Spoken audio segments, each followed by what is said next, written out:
Hello friends, સ્વાગત છે તમારું ગુજરાતી રેસીપી કિચનની અંદર। આજે હું તમારી સાથે શેર કરીશ ખજૂર અને બદામનો મિલ્કશેક બનાવવાની રેસીપી। તો શરીર માટે ખૂબ જ હેલ્ધી આ મિલ્કશેક તમે ઘરે ખૂબ આસાનીથી અને ઓછા સમયની અંદર બનાવી શકો છો અને આ મિલ્કશેક તમે ઉપવાસમાં પણ બનાવીને પી શકો છો। તો ચલો ખજૂર અને બદામનો મિલ્કશેક બનાવવાનું શરૂ કરીએ। તો ખજૂર અને બદામનો મિલ્કશેક બનાવવા માટે તમે આ જોઈ શકો છો, મેં અહીંયા 5 થી 6 ખજૂર લીધા છે અને અહીંયા થોડી બદામ લીધી છે। તો મિલ્કશેક બનાવવા માટે સૌથી પહેલા આપણે ખજૂરના બી કાઢી લઈશું અને ખજૂર અને બદામને દૂધની અંદર પલાળી લઈશું। તો અહીંયા દૂધની અંદર ખજૂર અને બદામને પલાળતા પહેલા ખજૂરની અંદરથી તમારે બી કાઢી લેવાના છે અને આપણે અહીંયા ગરમ દૂધની અંદર જ ખજૂર અને બદામને પલાળવાના છે। તો બધા જ ખજૂરમાંથી મેં અહીંયા બી કાઢી લીધા છે। તો હવે આપણે બદામ એડ કરી લઈશું અને બાઉલની અંદર ગરમ દૂધ ઉમેરી અને બંનેને પલાળી લઈશું। તો આ રીતે ગરમ દૂધ ઉમેર્યા પછી આપણે બદામ અને ખજૂરને 1 કલાક માટે ઢાંકીને રહેવા દઈશું અને બંનેને સારી રીતે પલળવા દઈશું। તો 1 કલાક જેટલો સમય થઈ ગયો છે અને આપણે અહીંયા ખજૂર અને બદામ સરસ રીતે અહીંયા દૂધની અંદર પલળી ગયા છે, તમે આ જોઈ શકો છો। તો હવે આપણે અહીંયા બધું જ એક મિક્સર જારની અંદર લઈ અને પીસી લઈશું। તો આ રીતે તમારે ખજૂર અને બદામને 1 કલાક માટે દૂધની અંદર પલાળ્યા પછી તમારે મિક્સર જારની અંદર લઈ અને પીસી લેવાના છે।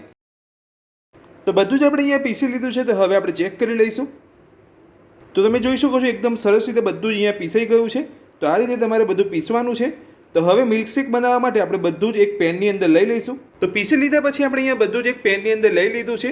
તો હવે આપણે તેની અંદર દૂધ ઉમેરીશું। તો તમારે અહીંયા દૂધ ઉમેરતા પહેલાં તમારે દૂધને અહીંયા ગરમ કરી લેવાનું છે અને દૂધની અંદર એક ઉભરો આવી જાય ત્યાર પછી જ તમારે દૂધને અહીંયા ઉમેરવાનું છે। જો તમે અહીંયા ઠંડુ દૂધ ઉમેરશો તો તમારું દૂધ ફાટી જશે। તો હવે આપણે તેની અંદર 1 વાટકી જેટલું ગરમ દૂધ ઉમેરીશું। તો આપણે અહીંયા 1 વાટકી ગરમ દૂધ ઉમેરી લીધું છે। તો બધું સરસ મિક્સ કરી લઈશું।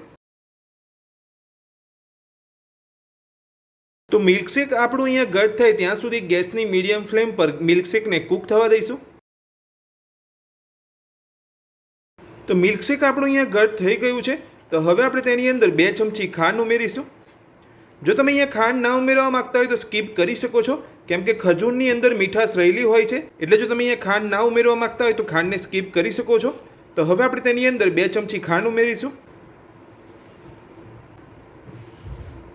ખાંડ ઉમેરીને બધું સરસ મિક્સ કરી લઈશું।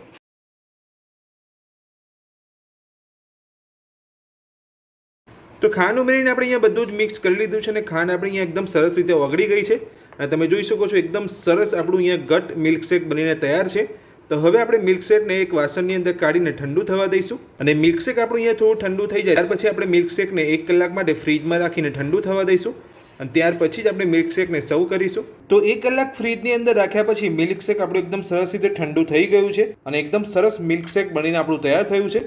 તો હવે આપણે મિલ્કશેકને સર્વ કરીશું। મિલ્કશેકને સર્વ કરવા માટે તમે આ જોઈ શકો છો, મેં અહીંયા એક ગ્લાસ લીધો છે। તો ગ્લાસની અંદર સૌથી પહેલાં આપણે બરફના ટુકડા ઉમેરીશું। હવે આપણે જે મિલ્કશેક બનાવે છે તે લઈ લઈશું। તો શરીર માટે ખૂબ જ હેલ્ધી અને એનર્જીથી ભરપૂર આપણું ખજૂર અને બદામનું મિલ્કશેક બનીને તૈયાર છે।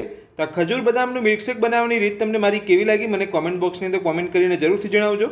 આજની રેસીપી પસંદ આવી હોય તો વિડીયોને લાઇક કરજો, ચેનલને સબસ્ક્રાઇબ કરી રાખજો આ જ રીતની નવી રેસીપી મેળવવા માટે। Thank you.